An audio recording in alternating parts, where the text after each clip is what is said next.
Oke, terima kasih Mbak Novi. Assalamualaikum warahmatullahi wabarakatuh. Selamat malam Ibu Bapak.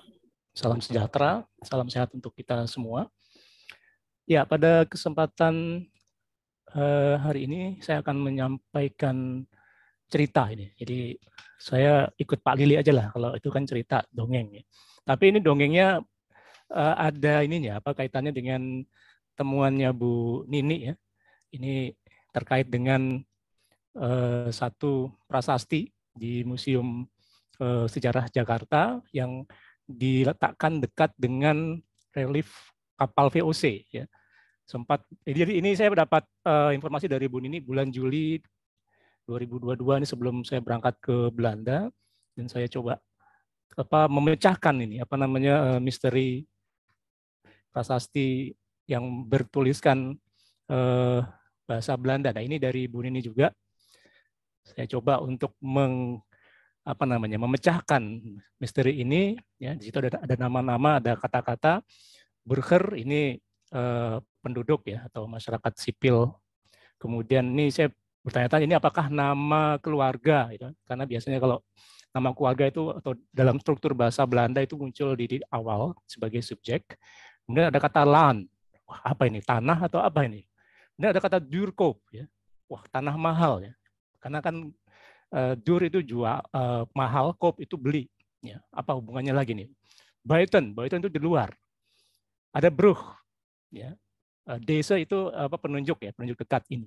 Bruh itu jembatan. Kemudian ada angka tahun 1778. Nah, ini harus saya pecahkan ya, harus saya coba telusuri ini batu atau prasasti ini tentang apa atau siapa ya orang yang ada di dalam tulisan ini. Ini terus terang waktu itu saya tidak ada gambaran ya, hanya di situ ada burger, kemudian ada bruh ya, kemudian ada tahun. Saya coba dari tahun dulu ini 178. Ini saya coba untuk lihat pertama penguasa ya, karena saya latar belakang sejarah, jadi saya ingin lihat secara politik siapa yang berkuasa. Di sini ada dua gubernur jenderal, ada Riemsdyk dan ada Reinier de Klerk. Ini periode yang berdekatan dengan tahun di dalam prasasti itu. Kemudian saya coba cek lagi, bruh jembatan, oke jembatan, tapi jembatan di mana? Itu hanya di Batavia, tapi di mana persisnya? Atau bruh ini juga bisa nama kapal VOC. Jadi terkait dengan relief yang ada di sini, yang dekatkan ini. Jadi ini adalah jenis kapal yang datang ke Hindia pada abad ke-17 ya, 17 terutama. Dan saya coba cek di sumber-sumber sekunder, terutama terkait dengan kapal, jenis-jenis kapal yang datang dan dikaitkan dengan tahunnya ini. Ya. Saya mulai dari jembatan dulu. Jembatan ini rupanya banyak sekali. Saya coba dari buku Oud Batavia de Haan, jilid 1-2, dan kebanyakan jembatan yang dibangun itu abad 17. Jadi macam-macam jembatan abad 17, dan di situ juga saya menemukan bahwa ada statuten semacam keputusan ini pada masa VOC 1642.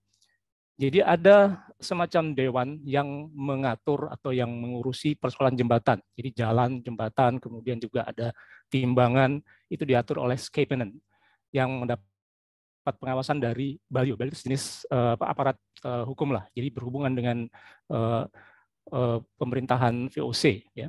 Dan ada lagi di sini Heemraden, Polisie van Heemraden. Ini yang mengurusi wilayah Omelanden. Jadi Omelanden itu wilayah di luar Batavia, di luar benteng.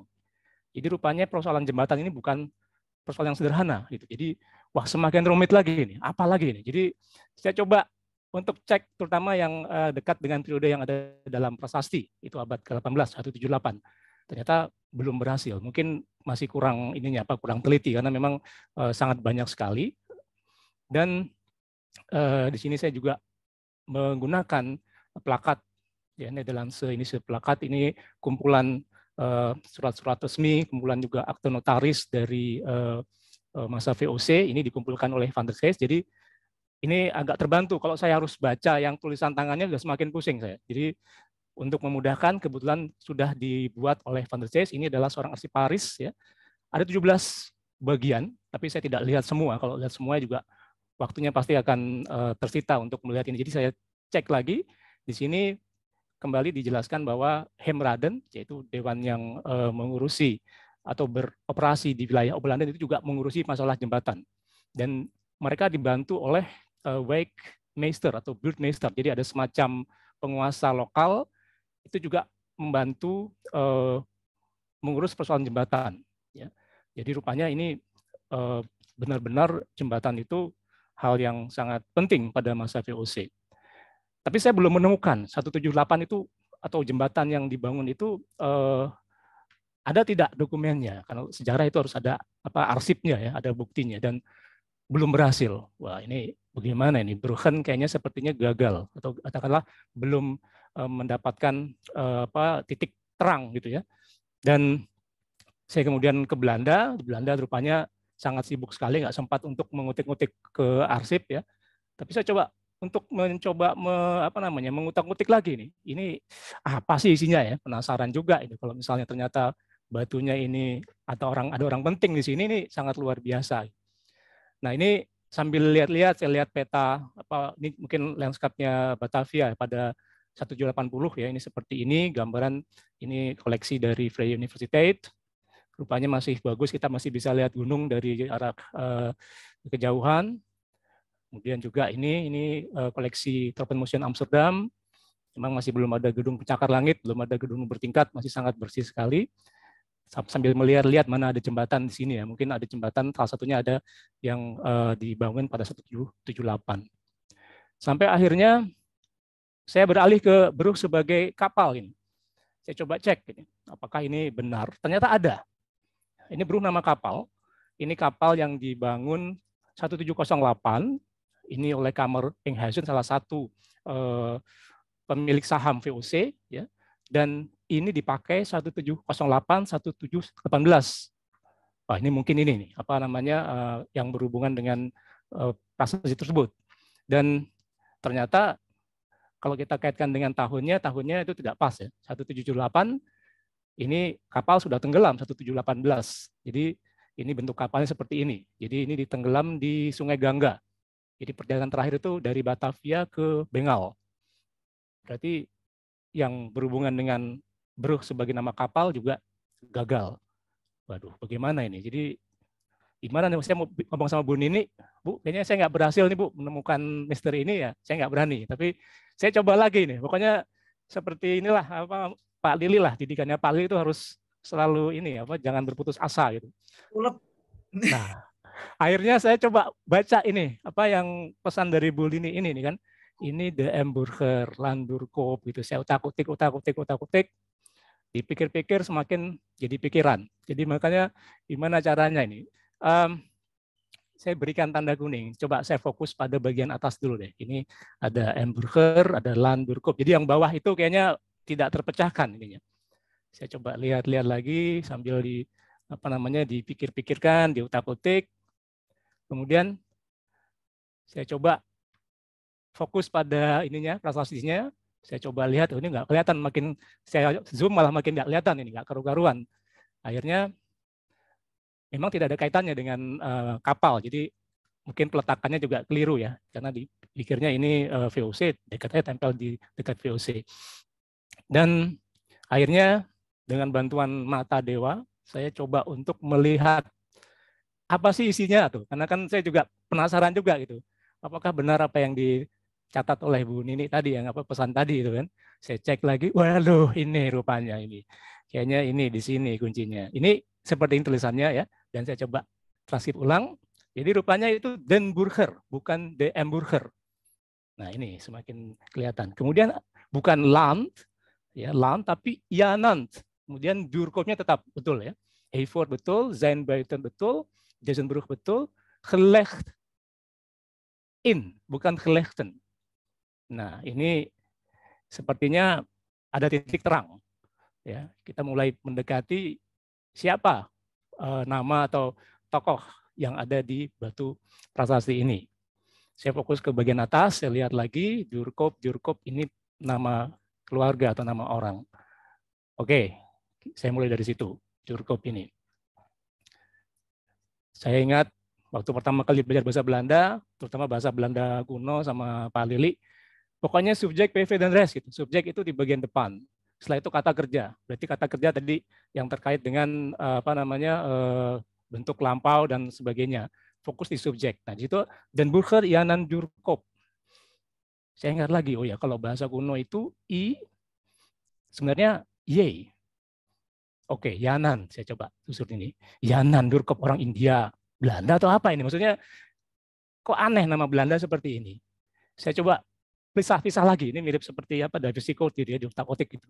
Y Anan. Kok masih mirip kayak nama orang India? Kemudian saya coba pisahkan lagi Y Anan D. Belum pas ini. Terus sampai otak-otik berapa kali kombinasi sampai akhirnya saya coba pisahkan. Yan An Durkop. Yan An. An ini bukan bahasa Inggris yang artinya dengan ya, tapi apa ini? An ini mungkin nama tengah, middle name. Kalau Yan nama ciri khas nama Belanda itu dari nama Johan. Johan kemudian berubah menjadi Jan. Sama seperti John dalam bahasa Inggris. Jadi Jan An Durkop. Oh, ini sepertinya An ini adalah nama tengah. Saya coba cek An itu Andreas ya. Jan Andreas Durkop. Saya cek di genealogi online. Oh, ada. Dia adalah prajurit VOC yang bertugas di Batavia, ya di situ Jawa ya 1743. Mungkin ini. Mungkin ini orangnya itu. Jadi titik terang mulai terlihat. Saya tidak lagi kepikiran, tapi sambil penasaran, ini siapa? Siapa Jan Andreas Durkop ini? Kenapa dia menuliskan atau membuat kenang-kenangan di batu itu? Ya? Apa hubungannya gitu?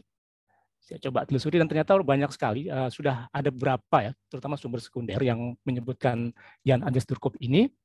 Dia lahir di Dornum di Oost-Friesland, Friesland Timur, 1772, dan dia wafat di Tanjung West, Tanjung Barat, di sini dekat Serengseng ini. Itu ada di Nisekoren, di koran Belanda. Kemudian tadi di dalam genealogi itu disebutkan dia berdinas di VOC ya di Batavia. Kemudian dia ditugaskan di Pundaimon itu di di titik Intan lah. Diamond itu Intan. Jadi di salah satu kastil yang ada di Batavia, dan dia sempat menulis pengalamannya selama berdinas dan itu dimuat di Tijdschrift voor Nederlands India 1864. Wah, ini luar biasa ini. Seorang bukan prajurit, bukan sekedar istilahnya modal tenaga, tapi punya otak gitu, punya pikiran. Dia pensiun dengan pangkat letnan, jadi masih perwira pertama. Ini menurut Jan Gelman Taylor ya. Saya coba kaitkan dengan beberapa sumber. Dan dari surat kabar Surabaya Handelsblad 1893, dia memang pemilik dari tanah partikuler ya, Landgoed Tanjung West ya, atau disebut juga Land Sringsing ya, atau Srengseng, yang memiliki 400 budak. Dan dia menjadi tuan tanah lah di wilayah itu karena ini kan tanah partikuler ya. Jadi termasuk Pemelanden. Tanjung West ketika itu masuk Pemelanden, dia beroperasi 1754-1780. Jadi cukup lama, hampir 25 tahun lebih ya. Dan dia menikah dengan Johanna Adriana Christina Durkop. Ya, ini saya belum tahu latarnya, tapi yang menjadi rasa penasaran saya muncul adalah bagaimana dia bisa dari seorang letnan itu menjadi tuan tanah. Nggak mungkin, karena saya pernah meneliti tentang Staatsherberg itu ya, semacam losmen yang ada di Batavia. Itu butuh waktu itu untuk bisa mengumpulkan uang. Itu pun istilahnya pengusaha kecil-kecilan. Nah, ini bagaimana bisa menguasai lahan yang sangat luas di Tanjung Barat. Kita kenal ada Tanjung Oost ya, di Condet ya. Ini Tanjung West, Tanjung Barat. Dan memang di situ ada peternakan sapi ya, karena dia ingin membuat seperti di kampung halamannya di Belanda itu, di Oost-Friesland. Itu kan terkenal sebagai peternakan sapi ya. Kita ingat ada susu Friesvlag gitu ya, yang ada di dekat Cilitan. Nah, ini rupanya dia membuat itu dan memang sangat besar sekali.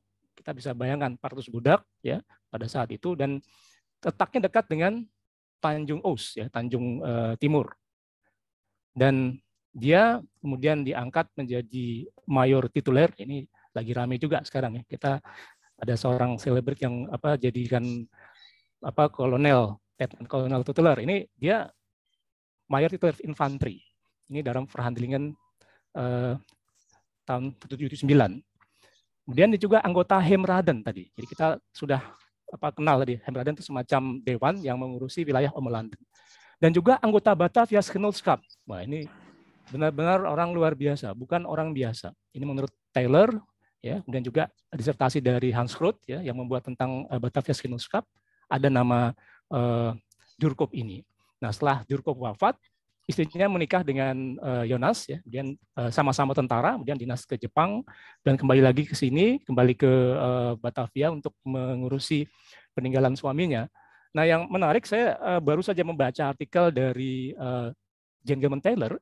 Ini rupanya Durkop ini pernah menikah sebelumnya itu dengan mantan mungkin menyebutnya concubine, gundik, ya, dari Van Imhoff.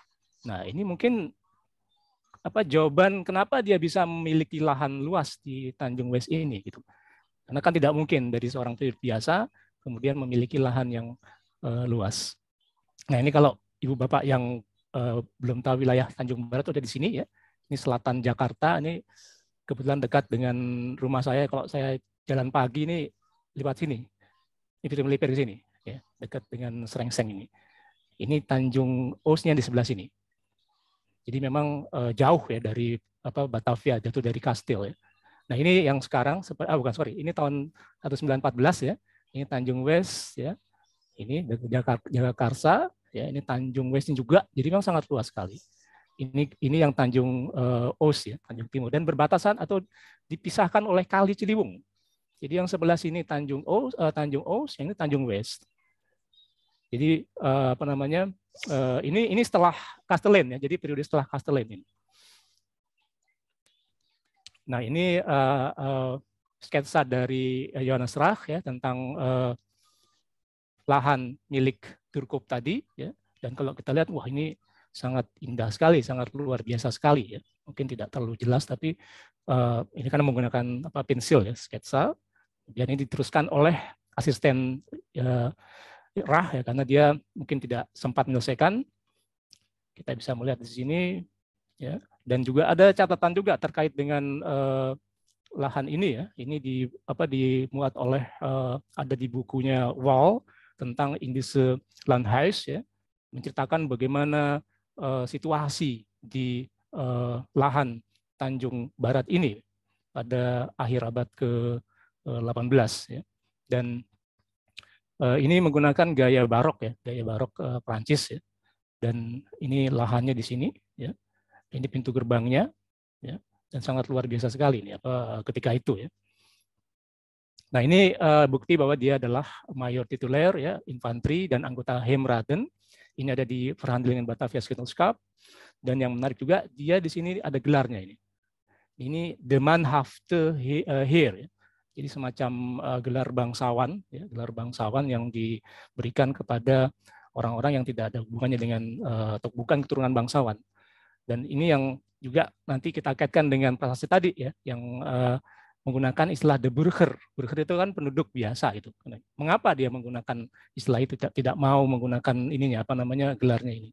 Nah, ini yang juga belum banyak dibahas, ya. Mungkin nanti saya akan buat artikel tentang ini, ya. Karena dia ini meraih medali emas lomba esai Batavia's Genootschap pada tahun 1979. Ini setahun setelah Batavia's Genootschap dibentuk, ya. Terutama ini membahas tentang bagaimana meningkatkan kesehatan penduduk di Batavia. Jadi ini judulnya, panjang sekali judulnya. Ini kalau dipakai untuk jurnal Scopus, mungkin ditolak ini, karena terlalu panjang judulnya. Tapi memang isinya itu ya hal-hal praktis, ya. Bagaimana memecahkan persoalan kesehatan di Batavia yang ketika itu memang sangat luar biasa, ya. Penyakit banyak, sehingga penduduk itu pindah ke daerah yang dianggap lebih sehat, ya.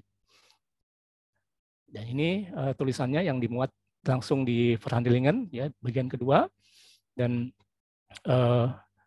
tentunya pasti dia punya modal budaya, gitu, ya. Jadi tidak hanya mengandalkan otot saja sebagai prajurit, tapi dia juga mampu untuk merenungkan dan melihat situasi yang ada di Batavia ketika itu dan dibuat dalam bentuk tulisan. Nah, di dalam karangannya itu, dalam esai itu ada macam-macam hal yang dibahas, ya. terutama ini yang berkaitan dengan kesehatan. Di situ ada 9 bagian, ya, ada tentang rumah, ya, kemudian tentang air minum, ya, ada tentang pemakaman, kemudian tentang kandang babi dan penyambakan kulit di kampung Cina, kemudian tentang penyulingan arak, tempat pembakaran kapur, ya, kemudian daerah pasang surut dan dekat pantai yang memang itu kan sumber penyakit, ya, karena banyak sekali misalnya yang disebutnya uap yang membuat orang bisa meninggal. Kemudian juga dia membahas tentang situasi di rumah sakit dan tentunya sesuai dengan karirnya dia di bidang militer, dia juga membahas tentang militer. Tapi yang menjadi fokus adalah yang berhubungan dengan ini, yang kesehatan, ya, ventilasi dan saluran air. Karena dia juga memberikan gagasan, ya, dan itu baru terwujud kemudian, walaupun sebenarnya agak terlambat juga karena memang Belanda selalu terlambat, ya. Pokoknya dia yang penting ini dulu lah, itu dibahas dulu, ya, untuk eksekusinya itu bisa kapan saja gitu. Nah, ini juga sepertinya VOC juga menggunakan model seperti itu kalau kita lihat, ya. Dan selain saluran air, ya, dia memberikan saran, ya, untuk terkait dengan membangun selokan, kemudian ada tangki septik, tangki yang dipakai untuk menjernihkan air, kemudian jalur selokan harus selalu dibersihkan, dan ini harus diawasi oleh pemerintah kota, ya, karena khawatir penduduk juga tidak istilahnya tidak memperhatikan masalah ini. Dan memang kita tahu bahwa Batavia itu ketika abad ke-17-18 terkenal sangat jorok, ya, sangat kotor gitu. Kemudian yang juga penting adalah berhubungan dengan air minum. Nah, ini yang tadi dikaitkan dengan sumber penyakit, ya. Jadi banyak orang yang mati, bahkan pejabat-pejabat khususnya banyak yang juga meninggal karena penyakit ini, ya. Dia coba untuk dipecahkan oleh Durkop ini. Jadi di sini dia menyarankan, ya, supaya pemerintah kota untuk menyediakan air minum kepada semua penduduk, baik itu kaya maupun miskin. Dan dia membuat rekomendasi membuat jalur ke jaringan kanal dan benteng terkait dengan penyaringan air bersih. Nah, ini juga menarik nih. Ini ada di mana posisinya ini kalau sekarang ini kalau kita coba telusuri, ya. Dan dia mengusulkan membersihkan benteng pada malam hari, ya, supaya tidak mengganggu orang, dan terkait dengan aliran airnya itu juga supaya lancar. Nah, ini usul untuk membangun pipa kecil, ya, membuat pipa kecil yang menghubungkan saluran air dan itu dialirkan ke seluruh kota, ya. Karena dia tahu banyak orang malas, bahkan para budak pun juga kadang-kadang malas untuk mengurusi masalah air ini. Jadi dia memberikan saran baiknya ada pipa yang bisa menyalurkan air, terutama air bersih, ya.